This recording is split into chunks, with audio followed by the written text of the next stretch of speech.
이 새벽에 함께 하나님을 예배하시는 모든 분들 주님의 이름으로 축복합니다. 다 같이 함께 기도드리겠습니다. 우리를 향한 알 수 없는 뜻을 가지고 계시는 하나님, 우리 모두를 향하신 하나님의 선하신 뜻을 믿습니다. 저희에게 허락하신 모든 일들을 통해 알 수 없는 하나님의 선하심을 깨닫게 하여 주시기를 기도드립니다. 어떤 상황과 환경에서도 다른 사람을 탓하거나 원망하지 않게 하여 주시고 변명하지 않게 하여 주시며 다른 사람을 비난하지 않게 하여 주시옵소서. 삶이 힘겹고 짐이 무거울 때 홀로 있게 하여 주시고 침묵 속으로 들어갈 수 있는 은혜 있게 하여 주시기를 기도드립니다. 바닥에 엎드려 기도하는 저희가 되게 하여 주시옵소서. 캐묻지 않게 하여 주시고 다만 나타날 소망을 기다리는 사람이 되게 하여 주시기를 기도하오니 고난으로부터 달아나는 비겁함이 없게 하여 주시옵소서. 고난과 정면으로 맞설 수 있는 용기를 허락하여 주시며 우리에게 최악의 상황이란 없다는 소망이 생겨나게 하여 주시기를 기도드립니다. 우리를 위해 이 세상에 오신 하나님, 여전히 영으로 우리와 함께 하시는 하나님을 믿습니다. 숨 쉴 때마다 내 안에 계신 하나님을 느끼게 하여 주시고 나와 함께 하셔서 나를 인도해 주시는 하나님의 손길이 있다는 것을 알게 하여 주시옵소서. 홀로 살아가는 인생이 아니라 하나님의 손에 붙들려 살아가는 인생이라는 것을 알게 하여 주시고 하나님께서 허락하시는 모든 일들을 통해 깨어지고 부서지며 더 성숙한 사람이 될 수 있도록 깨달음의 은혜를 허락하여 주시옵소서.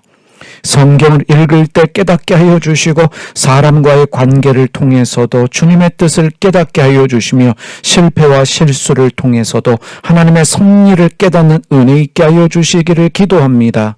무엇보다 저의 무지와 어리석음을 깨달을 수 있도록 도와주셔서 같은 실수와 실패를 반복하지 않도록 하여 주시옵소서. 우리의 작은 신음에도 응답하시는 하나님, 오늘도 주님의 사람들을 보호하여 주시고 지켜주시며 일터에서 기쁨으로 하나님을 예배하며 감사하는 삶을 살게 하여 주시옵소서. 기도하오니 우리에게 허락하신 모든 일들을 주님이 주시는 기쁨으로 감당하게 하여 주시며 만나는 모든 사람들을 친절함으로 대할 수 있는 그리스도인이 되게 하여 주시옵소서. 사랑하는 가족들을 지켜주시옵소서. 오늘도 우리의 삶에 오병이어의 기적이 일어나게 하여 주시며 하늘에 만나러 사는 복이 있게 하여 주시기를 기도드립니다. 오늘도 이 새벽에 주님 앞에 앉아있는 모든 분들의 소리에 귀를 기울여 주시고 하나님의 소리를 들을 수 있는 은혜가 있게 하여 주시며 주님의 평안으로 우리 모두와 함께 하여 주시옵소서. 오늘도 요한계시록 말씀을 통해서 믿음의 진일보하는 은혜 있게 하여 주시옵소서. 예수님의 이름으로 기도드립니다. 아멘. 오늘도 우리가 요한계시록 말씀을 함께 공부하도록 하겠습니다. 오늘은 요한계시록의 계시와 예언이라는 제목으로 함께 공부해 보도록 하겠습니다. 마틴 루터는 요한계시록에 대해서 이렇게 평가했습니다. 이 책에 기록된 것을 지키는 사람들에게 복이 있기를 바랍니다. 그러나 그것을 지키는 것은 말할 것도 없거니와 그 내용이 도대체 무엇인지를 아는 사람도 아무도 없습니다. 이는 우리에게 책이 전혀 없는 것이나 다름없습니다. 루터는 요한계시록의 이해와 적용이 어렵다라고 말하고 있습니다. 그것이 사실입니다. 요한계시록의 이해와 적용은 쉽지 않습니다. 하지만 요한계시록이 말하고 있는 계시, 예언이 무엇인지를 파악할 수 있다면 루터가 얘기한 것처럼 요한계시록의 이해와 적용은 그렇게 어렵지 않을 것입니다. 요한계시록 1장 1절 말씀을 세 번역으로 보겠습니다. 이것은 예수 그리스도의 계시입니다. 이 계시는 곧 일어나야 할 일들을 그 종들에게 보이시려고 하나님께서 그리스도에게 주신 것입니다. 그런데 그리스도께서는 자기의 천사들을 보내셔서 자기의 종 요한에게 이것을 알려주셨습니다. 자, 1절에 이것은 예수 그리스도의 계시다라고 말씀하고 있습니다. 먼저 예수 그리스도의 계시에 대해서 우리 함께 살펴보겠습니다. 여기서 두 가지 질문을 해보도록 하겠습니다. 첫 번째 질문은 요한계시록이 예수 그리스도의 계시다라고 말씀하고 있는데 그렇다면 예수 그리스도의 계시란 예수 그리스도에 관한 계시일까요? 아니면 예수 그리스도에게서 온 계시일까요? 결론적으로 이렇게 말할 수 있습니다. 요한계시록은 예수 그리스도에 관한 계시이면서 동시에 예수 그리스도에게서 온 계시다라고 말할 수 있습니다. 두 번째 질문입니다. 요한계시록을 예수 그리스도의 계시다라고 말하고 있는데 그렇다면 계시란 무엇을 말하는 것일까? 이 계시가 무엇인지 우리 함께 공부하고 계시에 대해서 이해할 때 요한계시록이 말씀하고 있는 예수 그리스도에 관한 계시뿐만 아니라 예수 그리스도에게서 온 계시가 무엇인지 우리가 좀 더 쉽게 이해할 수 있게 됩니다. 이 계시로 번역되어진 헬라어가 아포칼립스입니다. 이 아포칼립스라는 이 말의 어원적 뜻은 감추어져 있거나 가려져 있는 것이 자기를 드러낸다라는 뜻을 가지고 있습니다. 감추어져 있고 가려져 있는 것이 자기의 실체를 드러낸다라고 하는 것이 계시입니다. 그런데 중요한 것이 있습니다. 계시의 토대가 되는 것은 거룩한 존재입니다. 그래서 계시라고 하는 것은 거룩한 존재가 자기를 드러낸다라는 의미를 가지고 있습니다. 이 거룩한 존재는 속성상 스스로 자기 자신을 감추어 두고 있기 때문에 거룩하지 않은 존재는, 거룩하지 않은 사람은 거룩한 존재를 있는 그대로 직접적으로 경험할 수 없습니다.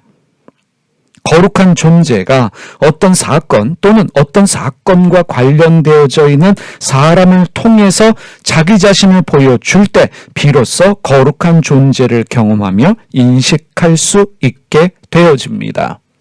우리가 구약 성경을 살펴보면 거룩하신 하나님을 거룩하지 않은 사람이 볼 수가 없습니다. 만날 수가 없습니다. 거룩하지 않은 존재는 거룩한 존재를 알 수 없습니다. 거룩한 존재가 자기 자신을 드러내 보여야 합니다. 그래서 결론적으로 성경에서 말하고 있는 계시를 이렇게 이해할 수 있습니다. 하나님께서 하나님과 하나님 뜻을 사건과 특정한 사람을 통해서 알려주시는 것이다 라고 우리가 정의할 수 있겠습니다. 하나님이 어떤 사건을 통해서 특정한 사람들을 통해서 자기를 보여주시는 것입니다. 자기의 뜻을 알려주시는 것입니다. 피조물인 사람은 전능자이신 절대자라고 말하는 이 신비의 하나님을 알 수가 없습니다. 우리가 알고 싶어서 아는 것이 아니라, 우리가 보고 싶어서 보는 것이 아니라 전능하신 이 신비의 절대자인 하나님이 먼저 하나님을 알려주셔야 합니다. 계시의 주체는 하나님이십니다. 예수 그리스도가 이 세상에 오셨습니다. 예수 그리스도께서 이 세상에 오신 이유, 목적도 하나님을 보여주시기 위해서입니다. 하나님을 우리에게 계시해 주시기 위해서 하나님 되시는 예수 그리스도께서 이 세상에 오신 것입니다. 히브리서 1장 1절에서 2절 말씀을 세 번역으로 읽어보겠습니다. 하나님께서 옛날에는 예언자들을 통하여 여러 번에 걸쳐 여러 가지 방법으로 우리 조상들에게 말씀하셨으나 이 마지막 날에는 아들을 통하여 우리에게 말씀하셨습니다. 하나님께서는 이 아들을 만물의 상속자로 세우셨습니다. 그를 통하여 온 세상을 지으신 것입니다. 구약시대의 하나님은 예언자들을 통해서 사람들에게 하나님에 대해서, 하나님의 뜻에 대해서 말씀해 주셨습니다. 하나님을 계시해 주셨습니다. 하지만 하나님이 직접 오셨습니다. 바로 하나님 되시는 예수 그리스도를 이 세상에 보내셔서 예수 그리스도를 통해서 하나님을 계시해 주셨습니다. 그 말씀이 우리가 방금 전에 읽은 히브리서 1장 1절에서 2절의 말씀입니다. 계시의 목적은 이렇게 말할 수 있습니다. 하나님과 그가 보내신 예수 그리스도를 아는 것이다. 우리가 정의할 수 있습니다. 우리로 하여금 하나님이 누구인지, 예수님이 누구인지를 알게 하는 것, 그것이 계시의 목적입니다. 요한복음 17장 3절 새 번역입니다. 영생은 오직 한 분이신 참 하나님을 알고 또 아버지께서 보내신 예수 그리스도를 아는 것입니다.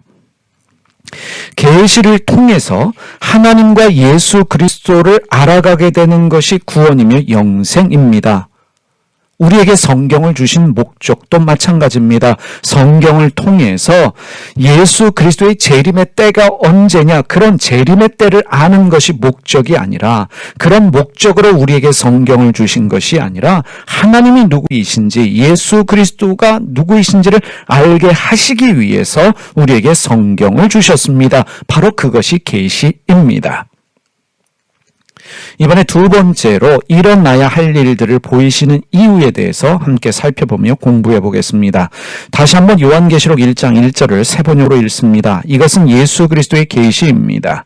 이 계시는 곧 일어나야 할 일들을 그 종들에게 보이시려고 하나님께서 그리스도에게 주신 것입니다. 그런데 그리스도께서는 자기의 천사를 보내셔서 자기의 종 요한에게 이것을 알려주셨습니다.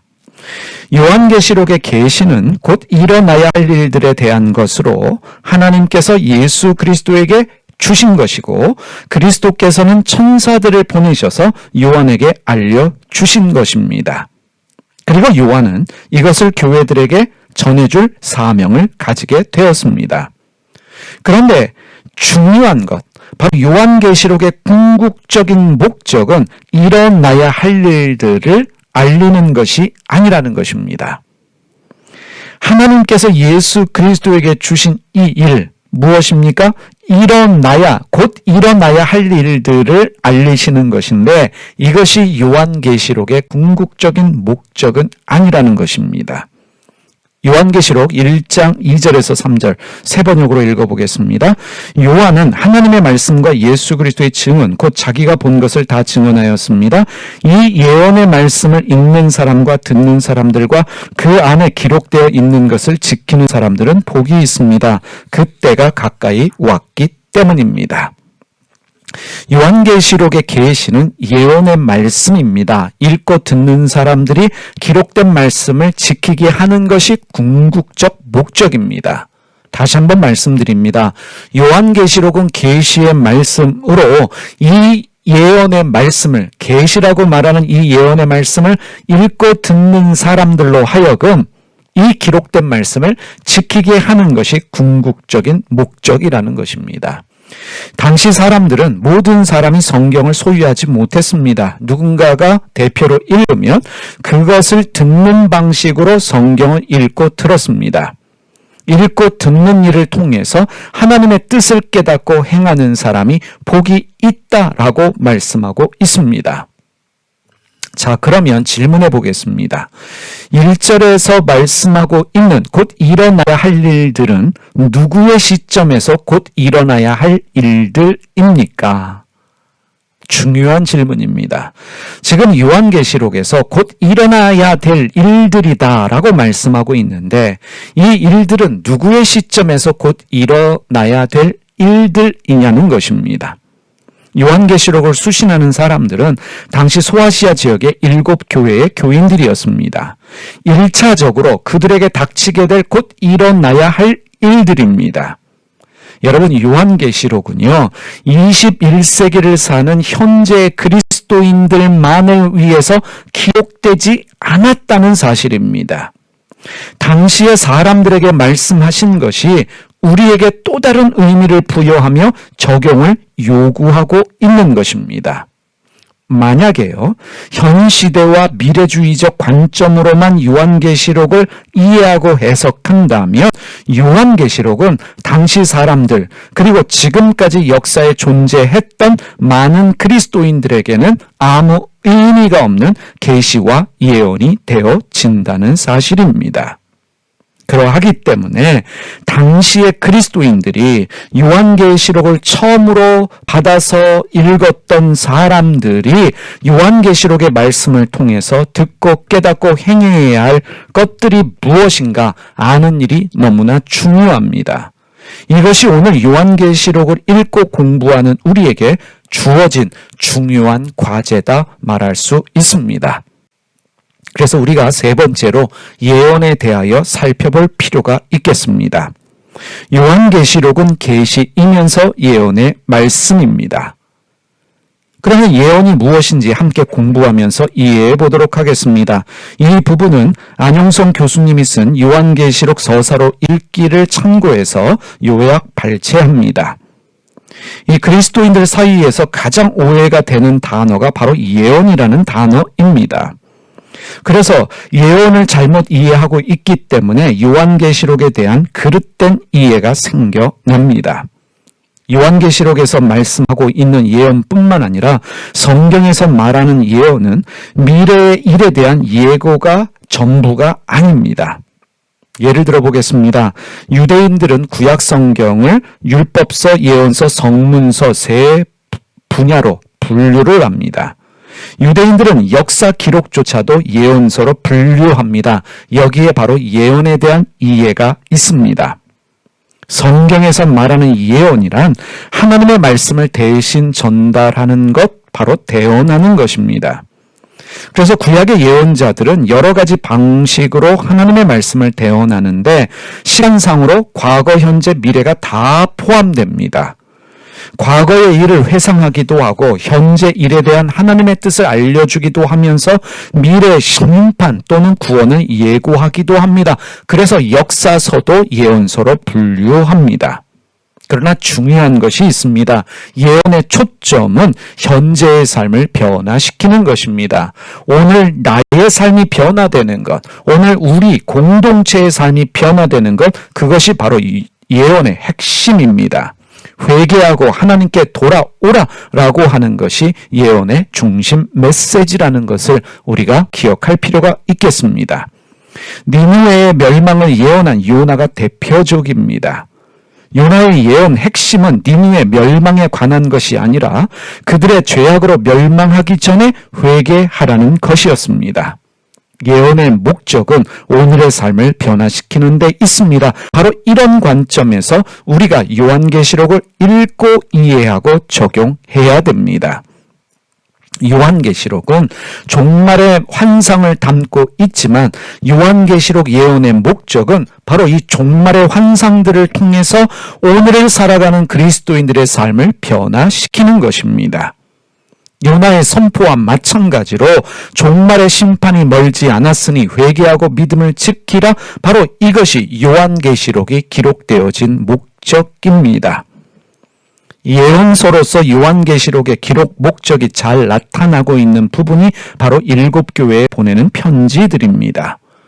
종말이 가까이 온다라고 하는 것을 전제로 각 교회들이 회개할 내용들을 말하며 고난 가운데 믿음을 지켜라 권면하고 있습니다.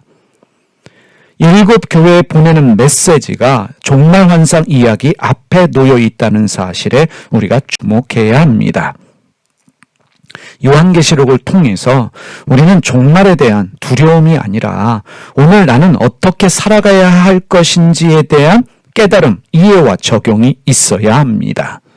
요한계시록을 통해서 오늘 나의 삶을 성찰하며 회개하며 변화의 삶을 살 수 있어야 합니다. 가장 중요한 것은 무엇보다 요한계시록을 통해서 하나님과 예수 그리스도를 아는 깊이가 더해져야 합니다. 왜냐하면 하나님은 요한계시록을 통해서도 우리에게 하나님과 예수 그리스도를 계시하고 있기 때문입니다. 기도하겠습니다.